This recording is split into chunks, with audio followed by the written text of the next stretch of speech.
Welcome to the weekend show with Mediumjay. You're getting a bonus episode this week. It's the Wednesday. I just released the podcast a few days ago. We're doing another episode. Um, I want to talk about depression.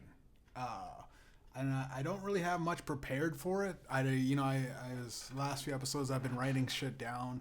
Last few episodes, honestly, I've been kicking myself. I've been so in my head lately about a lot of these I don't know, like just the stuff I've been going through, like life, dealing with this shit, just kicking myself for the mistakes I've made in the past and whatnot. I want to kind of go through like the feeling that I've had. It's better than therapy, but it's cheaper than therapy, baby. But for real though, man, like I honestly, man, like let me just adjust this a little bit. It's been a wild kind of, I'd say, 2 months of just, and I'll come on the podcast and I'll try to crack jokes. But man, I remember distinctly a few days ago, actually, like I was literally laughing. I was watching some YouTube videos or whatever. Shouts out to Markiplier. Markiplier just a random YouTuber streamer. He just plays a lot of video games and stuff like that. He is keeping me laughing. But I remember I'd be like, it would literally be like I'd have my days off from work, and I would go, okay, I just gotta go to the gym. And if I went to the gym, I'd go, okay, I went to the gym, and it's like, okay, now, and then I just kind of like just almost like, and then there'd be so many days when I'd skip the gym, uh, and I would just go like, I feel like shit.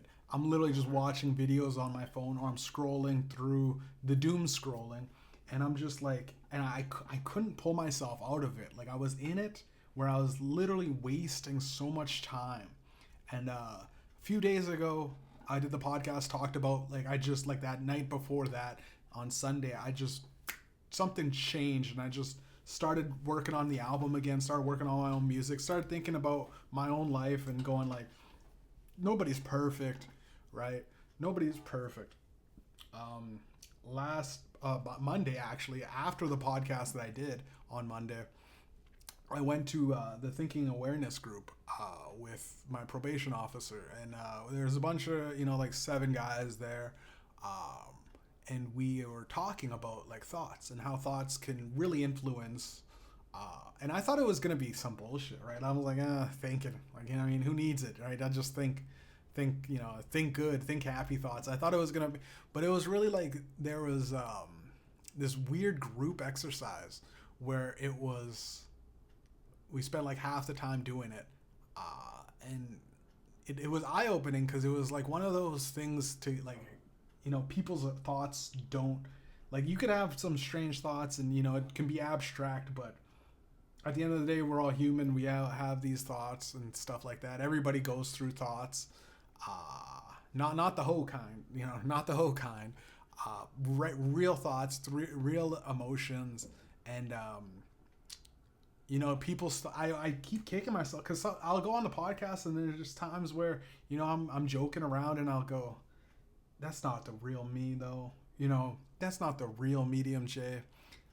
What I built, the real Jeff Herbert, or even Jeffrey Herbert.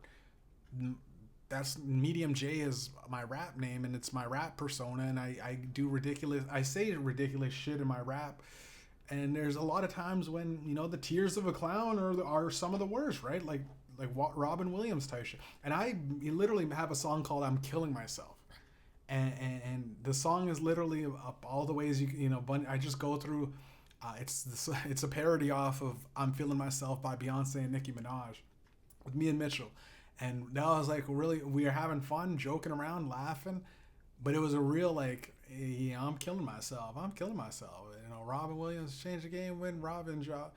No, he was when Robin dropped. Stop the world. Robin Williams, it makes no difference. He stopped the world. World stop. Carry on. It almost, as joking as it is, it really find that song and that like little freestyle shit, it really it's one of those things where I have to sometimes I think I'm after this podcast I'm gonna listen to it. I won't play it because I'll know I'll get banned because it's literally Beyonce beat. It's a Beyonce beat. Beyonce and Nicki Minaj gonna come for me. I don't want this podcast to just go to them, even though nigga ain't making money. I gotta play to make some money, guys. We're gonna and you're gonna have to buy some products off me. I'm just gonna sell products, commission. Guys, check out these things and I'll vet them. I'll be the one to pick the sponsors, making sure you guys get good products. But please, I know we're starting off real low and it's like we're not aimed at many people. I don't know what this podcast is for, obviously, except just people that enjoy my music and want an insight to the real life Mediumjay and part of Cash Leaders. Again, I've been holding Cash Leaders up basically myself. Talk about Mitchell too with that the song that we did, right? Like it's like talk to Mitchell. I tried getting him to go to the show last Friday. He still hasn't responded to me.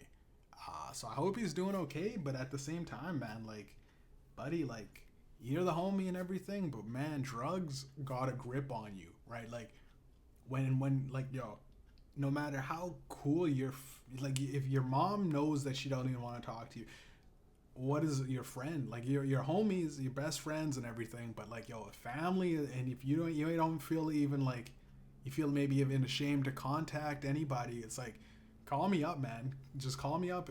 We could talk, bro. Like I don't know that hard drug mentality. I don't know how hard it is to really do that. But you've been through sober shit. Like you've been through, the steps in AA and all that stuff. And you go through sober living. And then one day you just say, fuck it. And you just, you know what I mean? It's like, you like, I'm writing a book and there's so many times when I'm like, I want to just quit. I'm about 3/4 of the way at my book, a young adult novel. It's a silly book, and I think it's stupid. It's rough. I'm trying to get the rough draft. It's very hard to get it done. But imagine if I just said, you know what? I'm just gonna backspace, Control Alt Delete this whole thing, right? Delete everything on Word. Just don't even save it. Fuck it. And just give up, right? And it's been years, 10, 12 years I've been trying to write this book since I made Fuck the Government with Kay Reno and I dropped Simon Richter and I went, you know what, that long paragraph story of explaining my stupid character, and then I started making a book off of that character, and that's like real inside baseball if you really know what I'm talking about. Like check youtube.com/cash leaders, check out Fuck the Government. Kay Reno's a dope ass rapper, but I felt like I wanted to write a little like my like weird jokey esque thing, and I spawned like a pretty cool character, and like he's like a Deadpool-esque character in some sort of like this I won't spoil the book, but he's like he's got a band. It's a band of misfits, like I'd say Suicide Squad and the Expendables, right? It's the Expendables in terms of like they're not really super. I was gonna try to make them superheroes, but so far there's no real powers. Maybe at the end of the book they get some weird ancient relic from Egypt or something. I don't know. I'm gonna have to make up something. Obviously, it's fiction. But again, like I love and respect my buddy Mitchell. He's the homie, man. But like,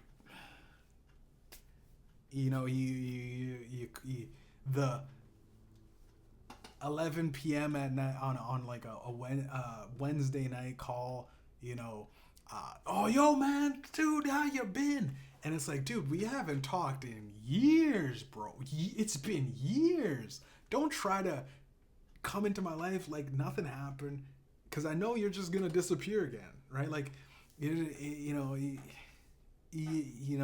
then sure enough, like a few days later, he asked me like for $40 or whatever, and it's like. I don't know if it helps him more, and he was really mad because I don't know.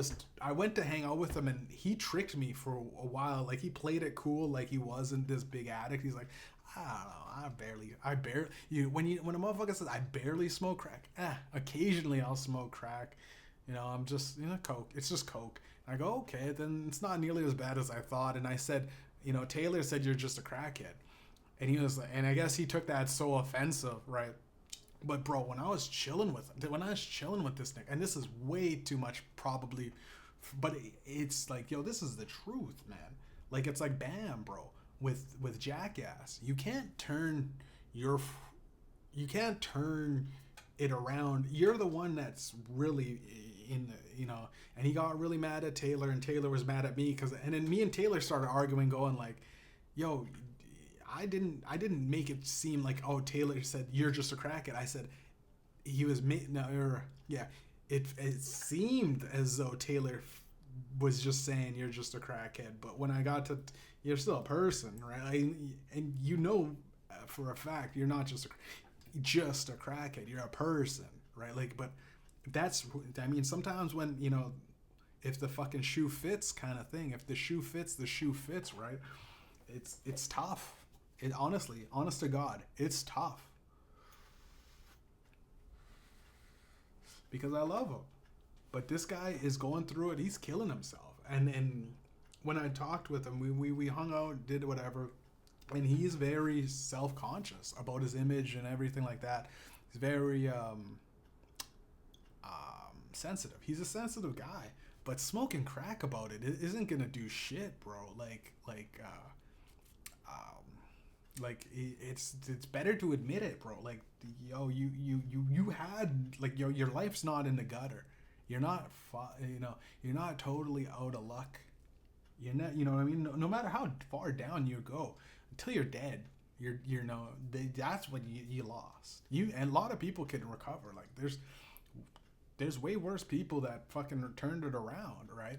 Way worse people. I mean, fucking, you're not on heroin, and you're not fucking snorting fentanyl, lines of fent, bro. Like, there's a lot, there's a lot more people that have turned it around, and maybe, honestly, man, as weird as it sounds, man, like, jail would probably be the best. Like, just the sober living thing is multiple times you're going through it, multiple AA, it's not working, man. Like, you need to fall a little harder. But jail is like, you can't do drugs in jail. It's very hard to find them. You have to have a lot of money to, you have to be that nigga, a boss, like a dude that literally, like, gets people to fucking literally hoof shit up, go to jail for them, and then get to finally make it through to their cell block, and then keep it still, like, hidden somehow. And then, with all the searches that they do in the prison cells and all that stuff, jail cells, and then slip them the drugs for, like, whatever, and then you pay them off a ridiculous amount of money for, but it's like, it's basically not worth it. It's very hard to do drugs in jail. But, like, as weird as it sounds, like, that's, like, as sad as it is, it's like, that's the only option. That, like, what else, where does he go from here? If it's just, like, he was literally, I remember one night I was there, and then I go, like, I can't, and I took him out just to take him out. Like, I was really tired. Maybe I was in a manic state where I was like, let's just try it out. Let's just go hang out with him and pretend let's pretend that we were 19 again, and then let's go out like we did, like, all the time. And I just remember, like, dude, I was, like, getting secondhand crack smoke at that point, bro. The motherfuckers were smoking up there, and it was like, and this is real graphic, and part of me doesn't want him to see it, and part of me wishes, this is the mirror, bro. Like, this is you. Take a look, man. You know what I mean? Icarus type shit. Yo, you look into the light long enough, burn your eyes out, right? This is as real as it gets, man. Have a cry, because, bro, I've been crying for you too, bro. Like, I've been sad, and I was trying to figure out what it was, but, man, maybe it was seeing one of my best friends deal with the hardest addiction and just not even really acknowledge how fucking different you become. Like, he was telling me he's, like, robbing people and shit like that, and I don't mean to fucking snitch on a nigga, but it's like, fuck, man. And I wish he doesn't. I don't want him to end up in jail, but it's like, bro, like, the way it's going, man, like, yo, you might OD, bro. Like, yo, for real. And like, the one night I seen him, he was like, I don't even know, this probably wasn't even a joke. He played it off like it might have been a joke, but he's like, I'll sell my phone if we could score tonight. And I was just sitting there going like, bro, like that's what you're on, bro. Like you're living at your buddy's place on his couch. You were like basically homeless. A girl fucked you over. You know, what? You know what I mean? Last I seen him, he was like trying to get into the building. He was living in this building, right, in the same building, and he was trying to get into the building. I was literally going to work at 3 a.m. Right, like I was like, I'm headed to work. What the fuck? He's like, oh, I brought over some girls. They stole my smokes. I went to go out and realized they stole my keys too. And I was like, what the fuck happened, bro? Like, what happened? It's like my nigga Dang that I took to fucking Calgary. It's like all of this shit is like, he's sleeping in a stairwell, all this shit is like, and then once you finally get to know somebody and you go, oh shit, this is, oh fuck, oh dude, yeah, like a drowning guy pulls you in, and like the longer I was kind of in with Mitchell, my old homie, the more I was so negative. It was like he was the amount of force of bringing the motherfucker up, I didn't have the strength. I wasn't stable enough to pull him up.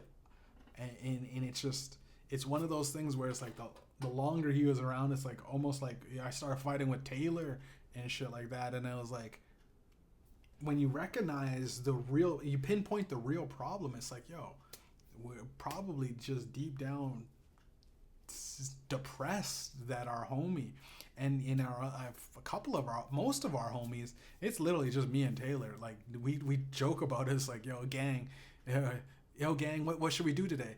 Don't say gang, bro. It's just us. It's just me and you. We go out to eat. It's like, man, I'm glad the boys are all here. Don't do that, guy. It's just us. we joke around, but man, at the end of the day, it's like, yo, we had a good group of people. We had a good group, you know. It was me, Taylor, Scotty, Mitchell, and Jesse. We partied pretty fucking. It was fun, man. You know, we had good times, when the parties come, it's like, it's so fun, man. We had all these people. There's a bunch of, you know, we threw a party at Jesse's house. I remember when his dad's cabin, or, you know, out in Lockport, not cabin, but nice house.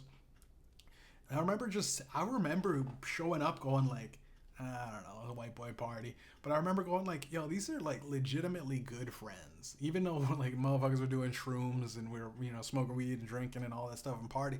I was like, yo, when you sit back and relax and do a couple shrooms in a nice fucking countryside, you know, by the lake or whatever, it was like, yo, these guys are like, this is like it's a core memory, right? Like I still remember it to this day, even though that was years ago. And I know motherfuckers, you know, you, as bad as you want to have that back, you're never gonna, you gotta stop. I personally have to stop thinking that we can somehow get our friend group back, because there's a few dudes that just literally went their own route and said, either, you know, the guys that weren't around, you know, were never really around, but it's like you grow up and you know, you distance yourself. Like I was like, as much as I like, a lot of my friends even in high school will talk. Well, you know, maybe we'll just comment on each other's shit on Instagram or whatever. But it's like, you're never gonna be able to go, hey, but I'm in a problem, man. I need to move a couch, bro. Like that's, you can judge your friends really on when you need to move something, and it's like, who do you got right on call? And I don't even have these niggas' numbers anymore. All right, they're old numbers. I don't know if it's the same number. I got a new number. So I'm glad that a lot of the old motherfuckers can't holler at me. I'm glad that you gotta do social media to really holler at me. And I should have fucking known better when Mitchell because it was like one of those things. First thought said, man, fuck this guy, bro. Where have you been for the last 5 years? Like, right? Like, where have you been? I had to, we walk past each other in the street or whatever. Hey, what's up? Da da da da. Then we keep it moving. Nothing. I message in. Nothing happens. Hey, yo, you want to keep rapping? We did so much rap together. You always talk about you're still keeping up with your raps. Let's keep it going, man. Let's go to the studio. All on me. You know what I mean? You don't have to worry about the beats. All this shit's on me. I'm putting a lot out there to begin with, right?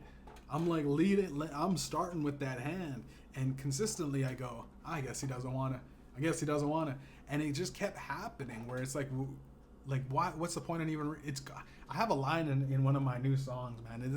This new album, man. Once I get the studio time and all that shit, layered and everything, and blah, blah, blah, mixed, mastered, engineered, recorded to perfection or whatever, cut out all the flaws. I might keep actually some flaws. There's some parts where a lot, like it's, when I'm in the studio, I go, I've never left the studio and went, I'm happy with exactly what it is. Infinity, I is one of those big songs in Mediumjay's catalog, in my own catalog, where it's very popular. A lot of people fuck with it. And I was on fucking Among Us. I was playing Among Us, telling people, check it out. Telling the motherfucking sus motherfuckers, check out the music. They're like, yo, fuck with Infinity, bro. Mediumjay Infinity? Damn. And they're like, fuck with Nicotine. He said white niggas, and it got blanked. And I'm like, yeah. Oh, Nicotine's a dope ass track. And I'm like, fuck yeah. I remember questioning whether I should go back to the studio and record a couple of lines in that song, because I kind of felt like they weren't to where I wanted to. Like in my head, I always have a vision for the music, and I go, I don't know, I stumbled over that line, or I didn't say it right. But oftentimes, the Cosby Pill is a good example. It's a very popular song on Cash Leaders. It's not even, I didn't even mix it. I didn't mix it or master it. It's a raw version. It's a rough version. I had it, and I was like, I gotta touch it up. But I didn't. I released it because I was like, I don't know. It's one of those, it's a raw song. It's talking deep about, like, legitimately, I don't get very personal much on my songs. I kind of like this. I like fictional stories more than real stories, but this is a real story talking about this one girl, one of the first girls that I really was messing around with. And then she said, like, she didn't want to go to a certain point, but she said outer sex was okay. And there's intercourse. There's intercourse. She doesn't want to intercourse. She's like, but outer course is okay. And it was weird to be like, that was my first introduction to, I guess, boundaries and consent and all of that shit.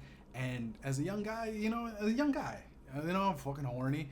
I'll admit it. I mean, she was fucking, but she was on these psychoactive meds. So you really like me, really did it. We really like each other, but she didn't. She kept, working me up, teasing me, and then going, stop. She wasn't really, I guess, ready. But we would fool around quite a bit, and then it got to a point where I was like, we fooled around.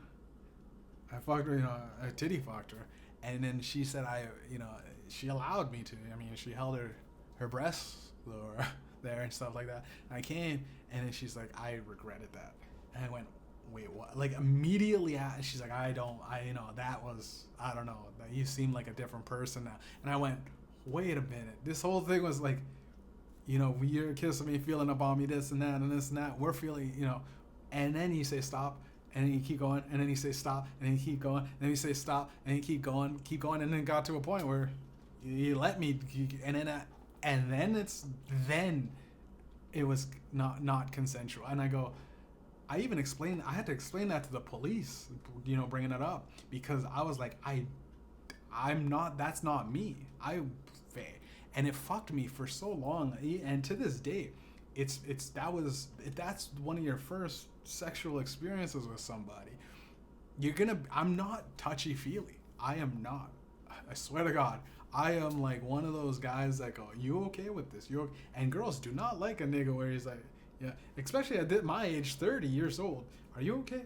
Are you okay? You're still okay? Because you don't want to be in jail for that type of shit. You don't want to be on some Diddy shit, bro. Nobody does. And I'm very paranoid. I think too much, and that's part of where like the depression that I've been going through stems from, where it's like I was, and a lot of people, I hear these people talk on the online, and then a lot of Americans run social media. I mentioned it a million times. Joe Rogan, Andrew Tate, manly men that you go, and most guys, the average dude. My name is Mediumjay, bro. I try to keep it. I keep it a buck. It ain't a Honda. It ain't a penny though. It's a buck. Real basic shit. Right down the middle, man. Try to call it like I see it for the average standard of males as a man growing up in this society. We tend. Well, I tend to think way too much though, and I know I call myself medium, but man, I am a deep thinker. I would like to consider myself intelligent and thoughtful. Thought. Hopefully, the podcast is thought provoking. I've done it for a while now, and I listen to a lot of people's podcasts, and I've been fed up. I think I had to go back and listen to Patrice O'Neill. Man, he's one of the only guys that I can listen. Patrice O'Neill, Opie and Anthony tapes. You type it in, Patrice O'Neill. Watch. There's like about 100 and some odd episodes. I listen to it every back to front, and then I go, you know what? Let's run it back again. And I go, wait a minute, let's run. It's music. He is a philosophical genius, or was. R.I.P. But something about the way his comedy, it was like art, like legit art. He would talk in a artistic rendition where no matter what he said, no matter how ridiculous the take is, and I wanted to emulate him when I started the podcast, but I got to dive into my own aspect of who I am, and there's a lot of times it's dark. There's a lot of times it's dark.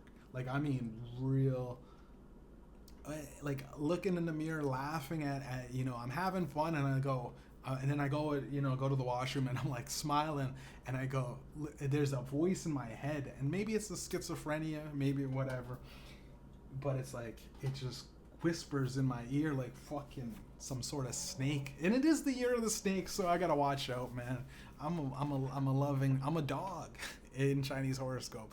Dog, if I do get wrapped up with a fucking snake, you know what I mean? But a dog usually bites the head off a snake anyways, right?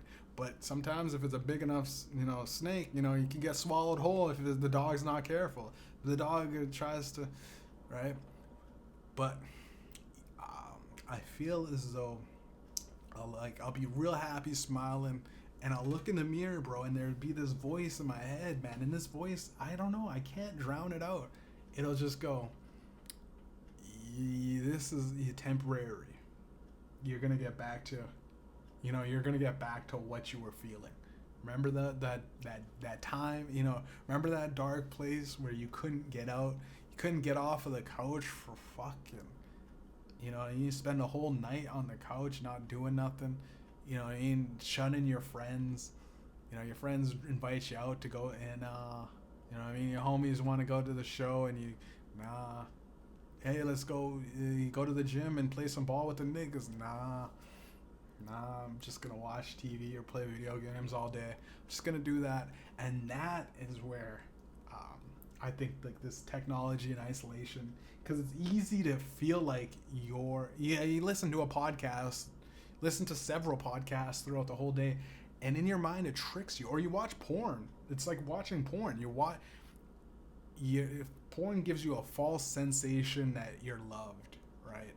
But you just fucking watch porn. When you listen to podcasts or watch comedy shows and all, it's everything. TV is programming you to feel like you have company over, and it's just you watching TV by yourself. It's as sad as it is. As a long time I've been as long as I've been living with my mom, for about the last 6 months now. I haven't even. I don't think I've taken her. We went out to eat once, twice, right? And it's like I want to, she hangs out with her friends and stuff like that. But since we're living together, it's like we're just together, right? But I should definitely, I should take her out this weekend for sure. But like those thoughts that creep up in your head where you're not doing enough. Hey, you're not as successful as you should be. When I was younger, I planned to be famous. By now I should be living in a fucking ridiculous mansion.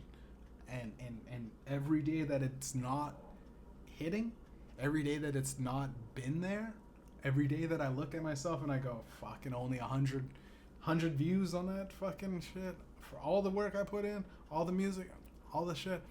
And I haven't been doing shit, to be honest, to look at myself. To be honest with myself, I haven't been getting myself out there. It's not me. I don't think that is the type of person that's me. I am most happy when I'm just making music, sitting at home, writing, listening to beats, going like, let me change that, and in the studio. And even in the studio, I've been getting into and it's just, I do the same. I go to the studio, the same guy. But I don't know why. I guess it's the nervousness being around people. And there's certain people that have energy that brings you into the question everything. And when you start questioning everything, it's very hard to quit it. Like it's very hard. And especially because for me, like I do this podcast most of the time solo.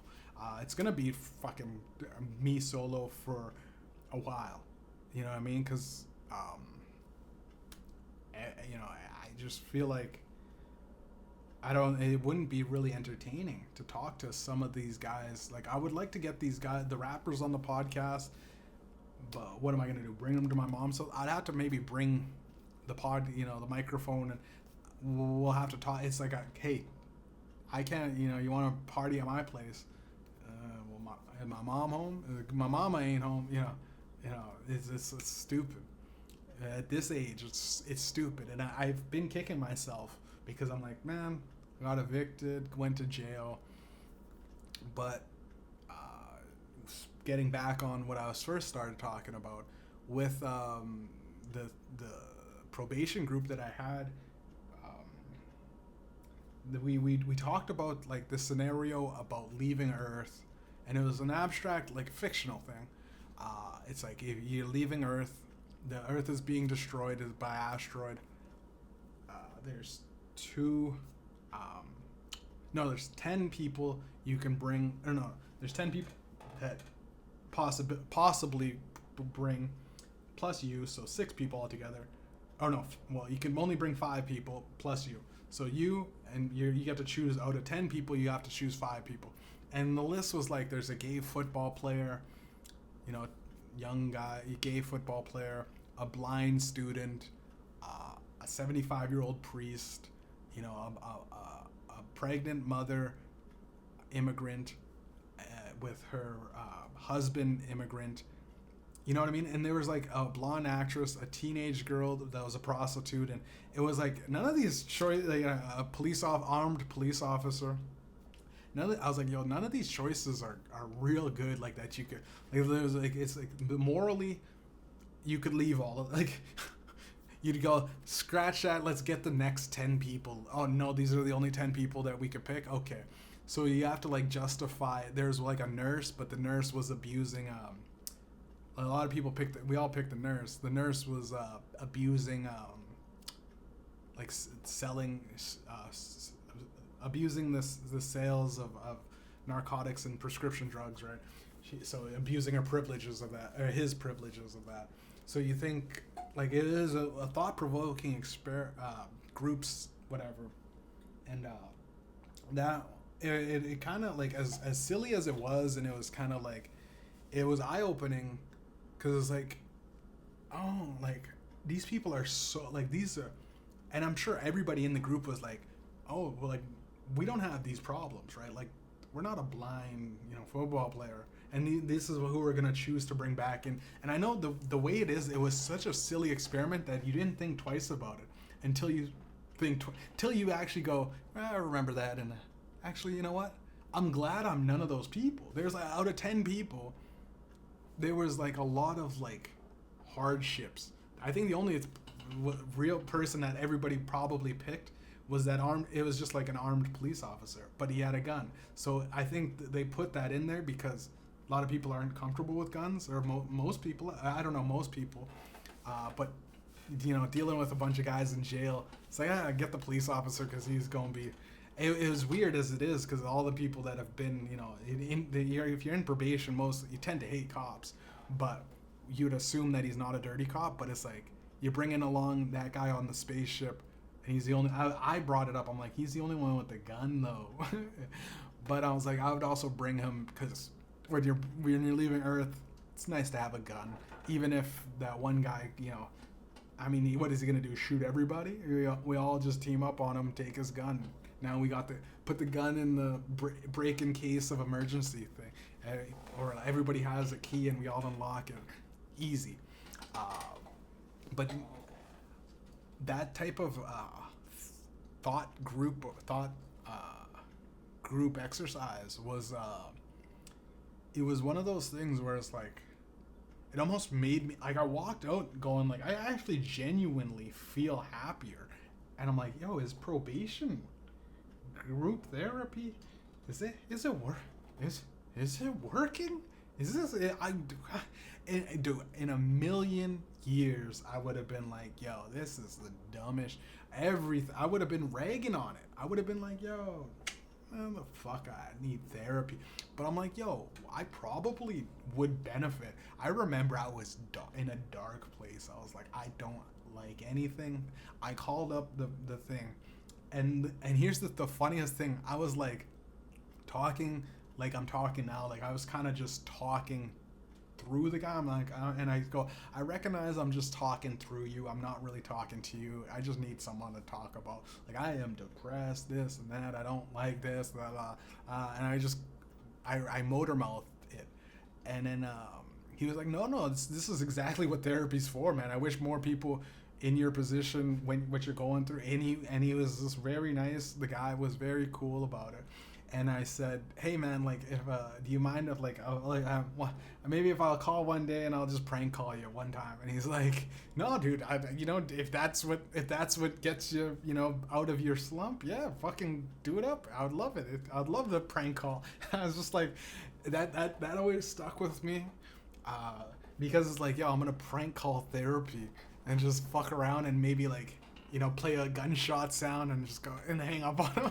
And it's like, if that's what it does, man. And I'm like, I just laugh and and he's like, I guess because with therapy, people, they know that it's like thoughts aren't gonna kill you, right? Everybody has ideas or dumb shit where it's like, imagine if I just fucking, stole a car or whatever. Imagine if I tried ecstasy, whatever the crazy thoughts where anyone can, like, you're chilling with could just pull you aside and go, whoa, I don't know. You said that shit like it was, and you could just cut someone off for just thinking, you know what I mean? It's tough. It's tough because in this society we are very judgmental. I think because most of the time when we're on our phones, we're looking and judging because it's a screen, right? Like even this right here, to take it with a grain of salt. It's just me talking about, the hardships and, some wins and losses. Meek Mill type shit. We got wins, we got losses. But not many people talk about their losses. And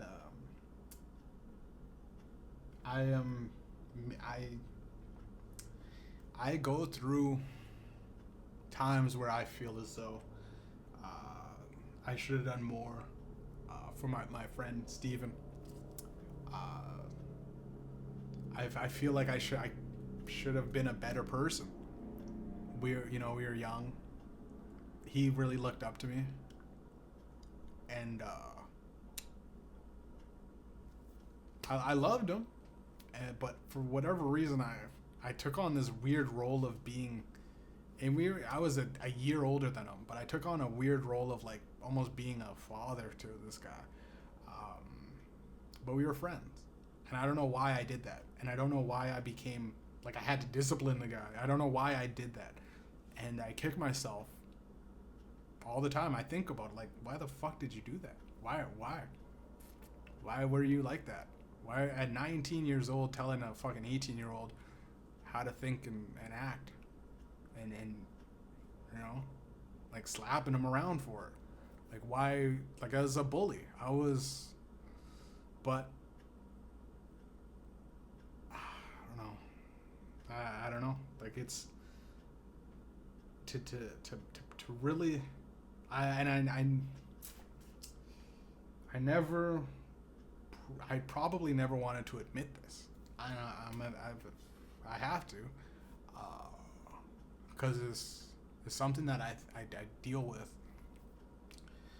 Not like, I wouldn't say all the time. I think about it, but it definitely pops up in my head, and I try to. It's almost like one of those put under the rug, like you don't want to. No, nothing like that. It was the game or whatever. Like, but what are you playing, bro? Like, what was my end goal for that? I just sometimes it's like, if there's one time, and here's the dynamic that we had. Like, it was weird, but it was like one of those things where he just one day said, we were chilling one day, you know what I mean? He just said, "Yo, you should just think for me," and I went, "Okay." And then throughout everything after that, it was like one of those like, "Yo, remember you told me, yeah, I'm thinking for you, bro. Like, stop thinking, just do this." And there'd be times when it didn't align. Like, he's a person. He should be his own person. But every now and then, he would still like, and it wasn't even like, it was like legit. Like, "Yo, you should just think for me, bro. You're smarter." Not advice, not anything. And then I treated him almost like a fucking dog at some points, man. And it was like, what are you doing, dude? What, like, I look back, and we were smoking weed, getting high, drunk, and but being like the shit that like, and so many times people would tell me, man, like, "Yo, when you smoke weed, bro, they're changed. Like, it's not like you're some evil person or anything like that, but yo, you change completely." And I don't know, man. It's an addiction. It's an addiction, but it's something where it's like, once in a while I'll do it, but the highs are high, man, and the lows are fucking low, man. You know? It's like, I don't know. At a certain point, the guy is dead. He died on the streets. When he saw my little brother Julius, like, he just came out of jail, and I was like, how is he? You know? Can we rekindle what we had? You know? Can it be like, no, he wants to kill you, Jeff. And I was like, really? He's like, I don't think it's a joke, but y'all motherfuckers, we had, like, if he's like, "You gonna kill me, you're gonna kill me," I'm gonna, you know, we'd fuck around. I'd fuck around. He'd fuck, but he never really took it to that point. I had to kick him out of my mom's house, and I said, "Don't come back." I pulled an axe on him, right? Because we got into a fight, and it was bad because, you know, he was bigger than me. He was a big guy. And I knew deep down, at a certain point, I knew this motherfucker, if he really wanted to, he could fuck me up. But he always held back. And if his funny thing in his life was, you know, the motherfucker that, you know, I got him scared of me. And he died knowing that I was scared of him. Because I was fucking scared of that nigga. At a certain point, I was like, but he's homeless, and should I help him? I was at the point I was driving truck, and Hey, I'm doing good now. If he was still alive, call him up. Have a guy sleeping on my couch if I was, if I had my own place. But would it be better? I look back and I go, fuck, man.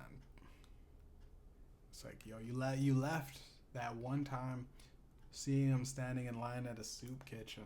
It's like Salvation Army or something. The guy had a fucking PSP or something. He had a Game Boy or some shit. And he was just playing it laughing. Or watching videos or something. And I go, do you, how bad is this nigga really, like, does he not see it? I don't know, man. Like, I'll never understand why some people are, like, oblivious to the situations they're in. I know I think a lot, man. I know I think, people will say I think too much, but damn, bro. Like, sometimes I look at underthinking and I go, I don't envy that. Even though I deal with this depression, even though I deal with some shit, bro, it's like, some motherfuckers don't know how good they have it.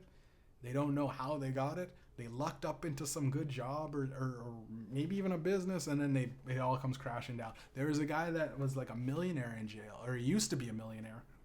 Smoked it all away. He was smoking fucking, I don't know if it was crack or meth, but I think it was meth. Meth, he was like, he would just party, right? He was one of those motherfuckers.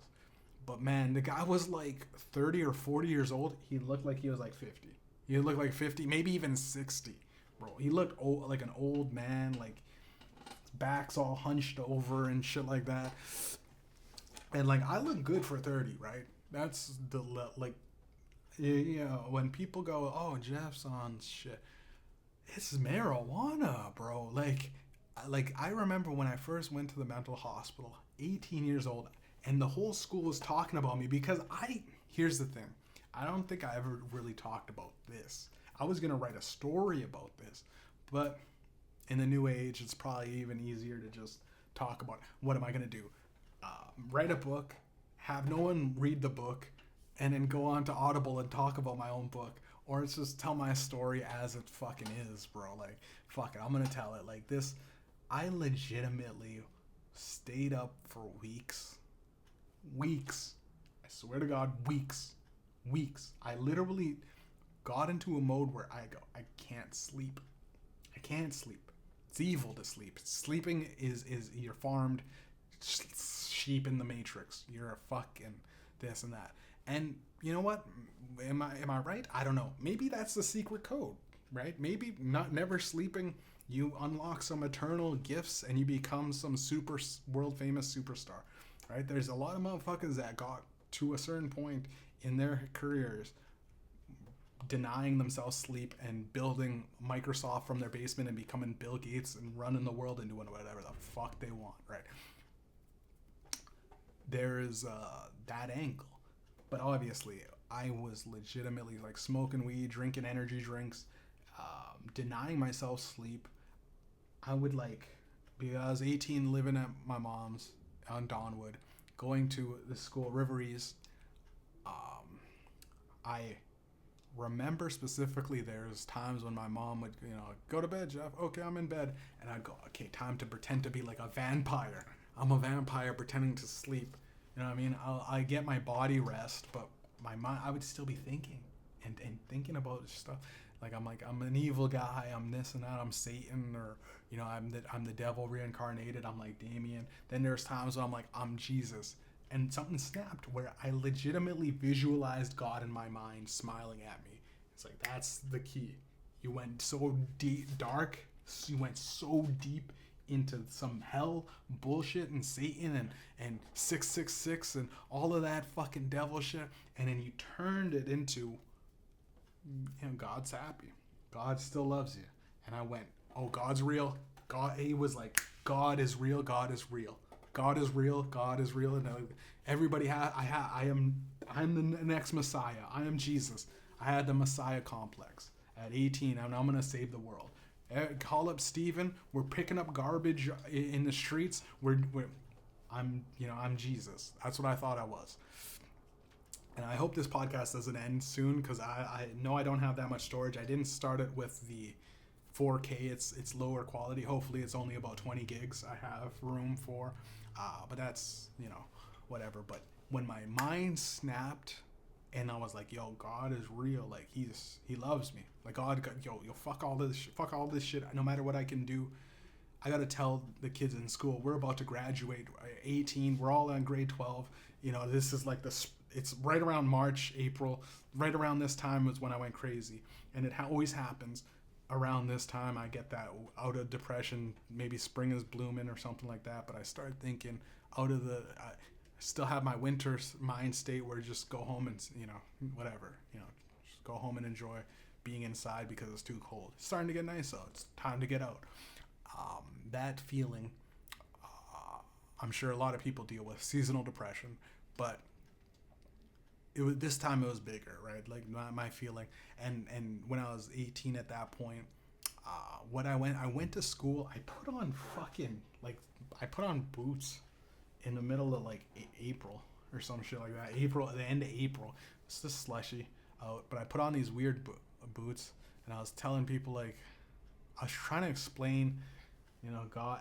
And here's the thing about that. I was literally like there's this book called The Shack that I want people to read, because Doug, a good friend of mine, I should talk to.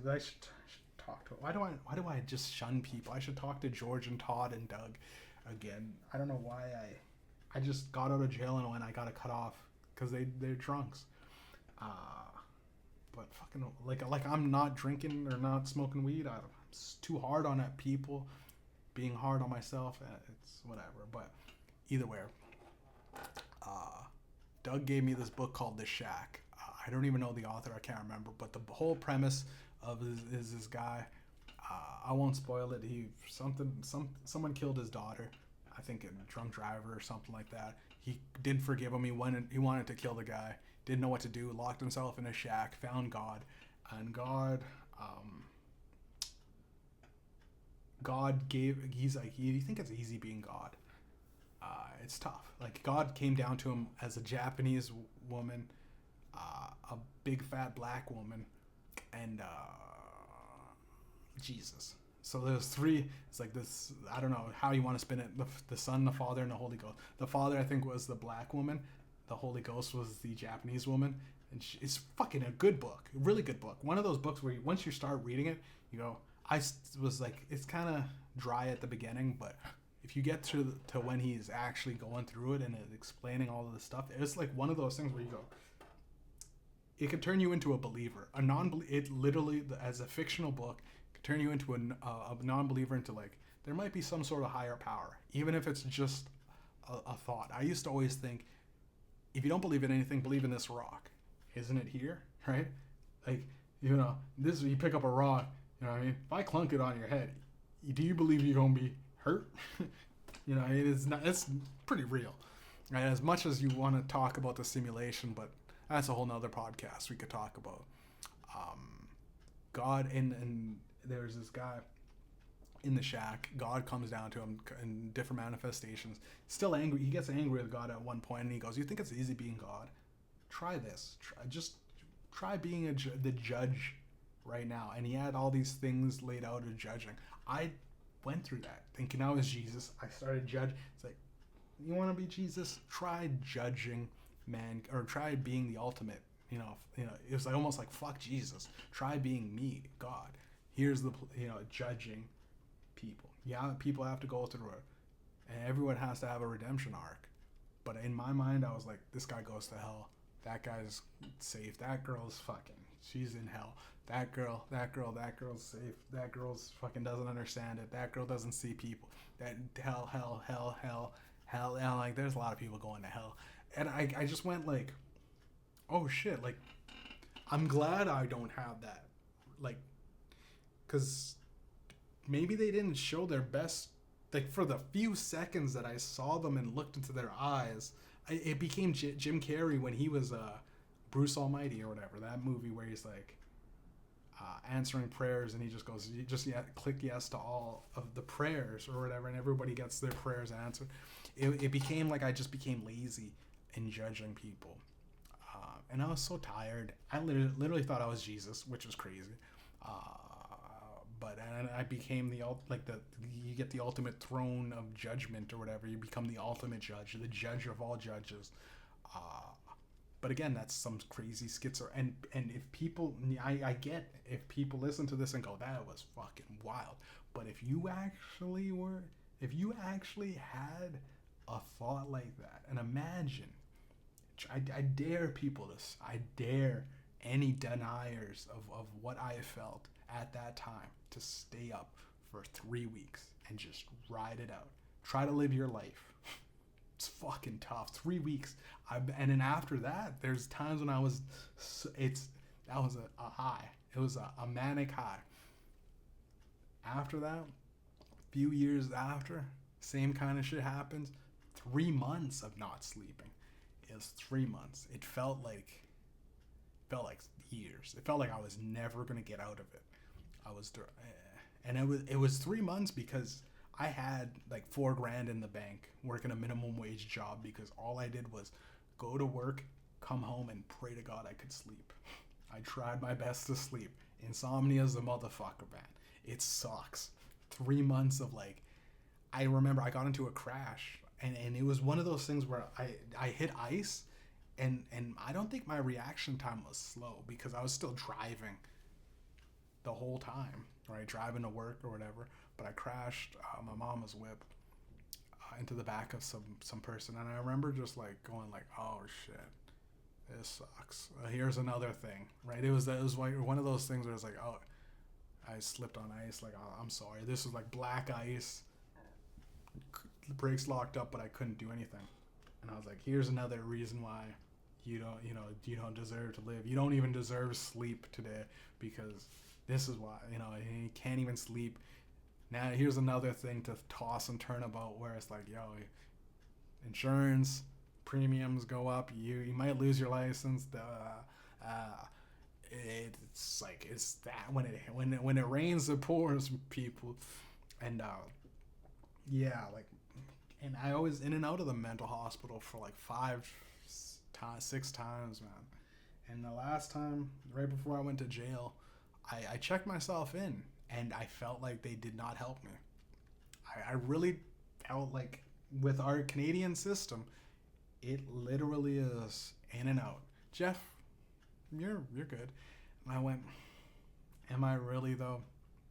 And sure enough, I did some dumb shit, and I feel like the doctor that literally said that cleared me. He went, Jeff, just stay away from marijuana, man. Like, but I go, you were there, man.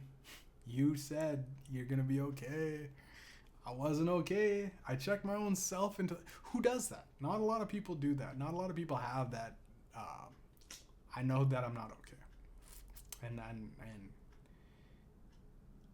I hope I don't get to that point. The best thing I could do is stay away from marijuana, but man, every now and then when a nigga needs to smoke, it is what it is, man. Because life can be so draining, where you're at a perfectly balanced medium. Just like some Thanos type shit. Like, we gotta eliminate the population. It's you become a cold motherfucker, not doing any kind of drugs. A little paranoia goes a long way, but I know damn well when I'm fucking hitting that shit like Snoop Dogg or Wiz Khalifa, and I try my best to keep up with the real smokers. My buddy Taylor smokes a lot of weed, and every now and then he'll invite me to his smoke offs. It's crazy, ridiculous things. But I know damn well, like, it's like nah, man, bro, I'm good. You know what I mean? And even he'll be like, you're good, bro. You don't need it. And I go, yeah, you're right, man.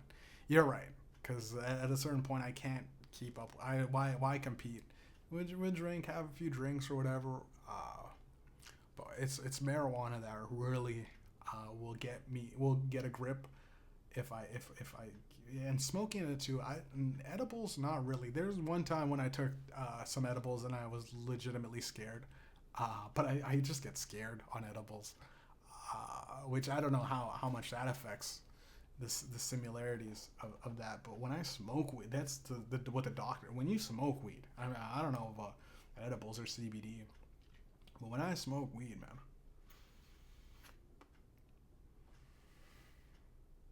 It is one of those fucking, and this is just a vape. It's a nicotine vape. And when I smoke weed, man, like it doesn't just like, oh, I'm high and I'm gonna go crazy. It's like a slow build. Schizophrenia with drug-induced schizophrenia, especially. There'll be a voice in my head that goes, "Ride your bike down the street blindfolded." It'll be funny for anybody that sees at 3 a.m. But you didn't tell your homie to film it. You know what I mean? You didn't you didn't set up a camera and then put on the blindfold. Didn't do nothing. You just tried your best to make it through the streets blindfolded. I did the podcast blindfolded. I took it off. I cheated. You know what I mean? I cheated also with the. At a certain point, I go, "Where the fuck am I?" Because you're blindfolded, right? You're trying to be blind. Trying to be blind. You're blindfold. I was blindfolded. What am I gonna do? Just go down the street or ride my bike blindfolded? That's what I did. Actually, I legitimately did do that.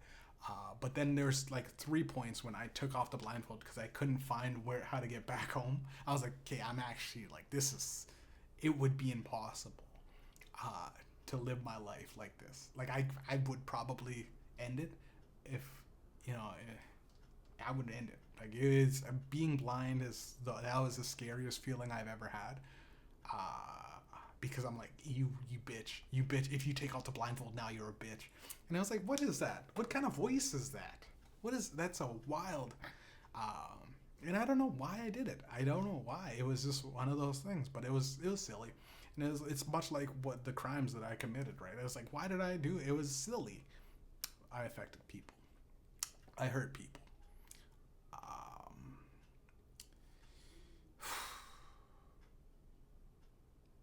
But that's like literally like schizophrenia, man. Like, and it sounds like it's such a negative schizophrenic. He's schizophrenic. Like, I don't think people understand. Like, yeah, we're human, and yeah, well, I fucked up, right? But there's motherfuckers that are like. There's motherfuckers that like legitimately are psychopaths, and there's a big difference between schizophrenia and psychopaths, psychosociopaths. Everybody in the stock market's fucking all of us over. You know what I mean? A motherfucker has 3 kids tied up in a basement is fucking over. That's legitimately like, yo, nigga. You know what I mean? Just fucking pulling a knife on some guy and then fucking, walk away from, throw coffee on a guy. You know what I mean? They're like, I could have, if I had my Jewish lawyer, as fucking much as I talk shit about Jews, he was a Jewish lawyer with the craziest connections, and he literally would have got me off assault with a weapon.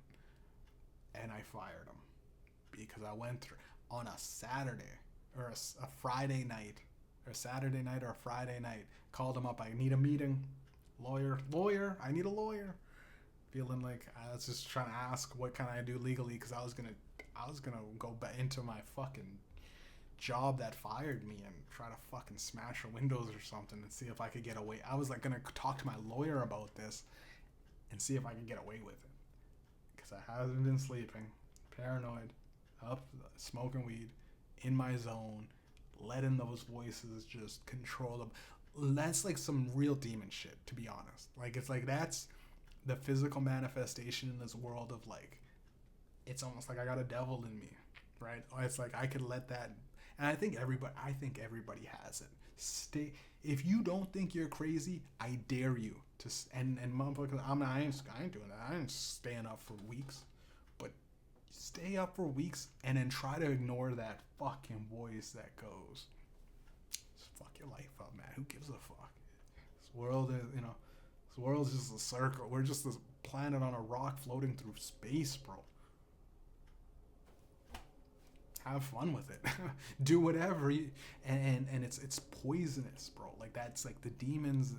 Your body's a temple, man, and if you abuse it, you don't sleep, drink energy drinks, smoke weed, drink, but you lose something. You lose that light.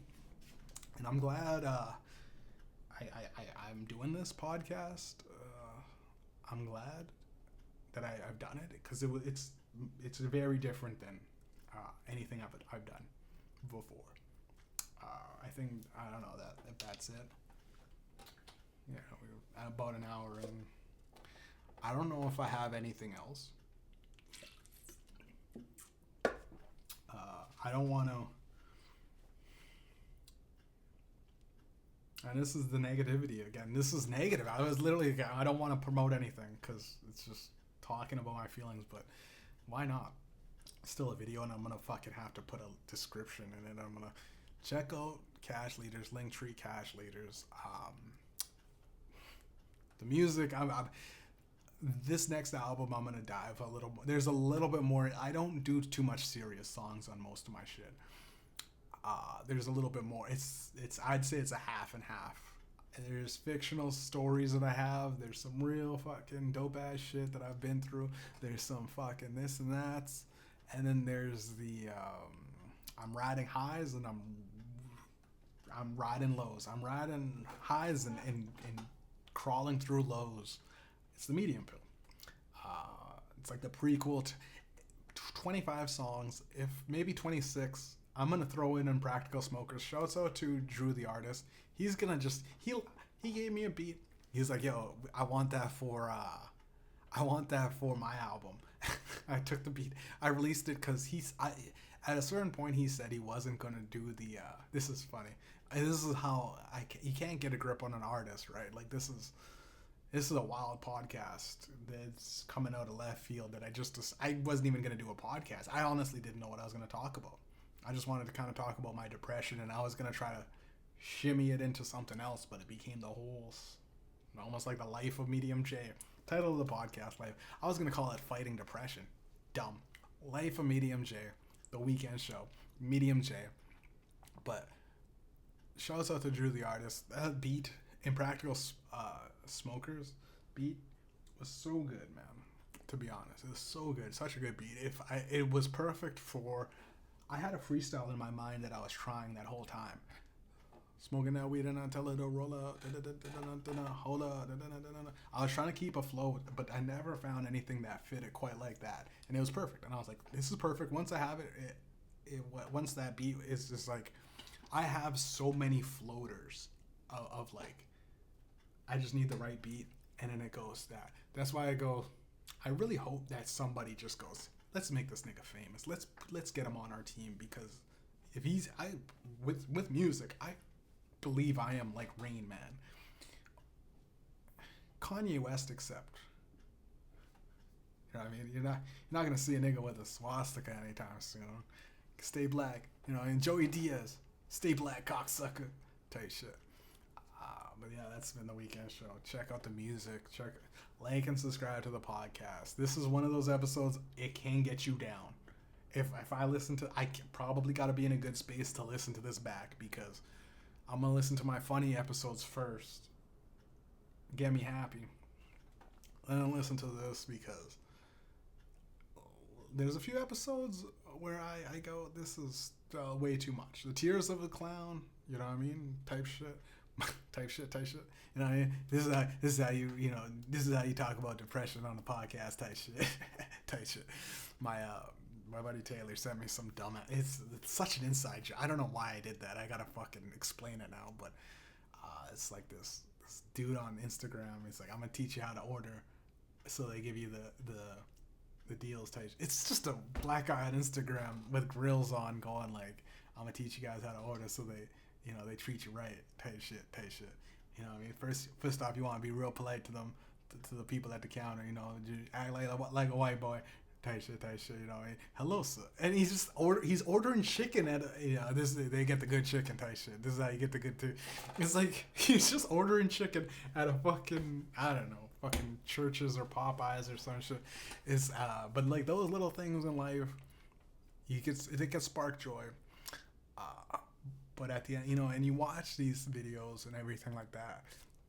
But as an artist and a creative, I definitely am in my zone creating. Even if this goes nowhere with this podcast, it's more for me, man. And to be honest, I go, nobody listens to my podcast, and then it'll give me my insights for a month, and it'll go, 100 something views, and I go, that's better than nobody. I'm not 100 I'm not viewing my shit 100 times. I'll watch my shit maybe once. Once in a blue moon when I go, am I doing good? And I have to review, and I go, it's actually pretty. I was listening to myself in the gym just today actually, and I was going, I thought my podcast when I was talking about how Canada should join the U.S., I was like, this sucks. For whatever reason, I was like, that's dumb, and I stopped the podcast, and I went,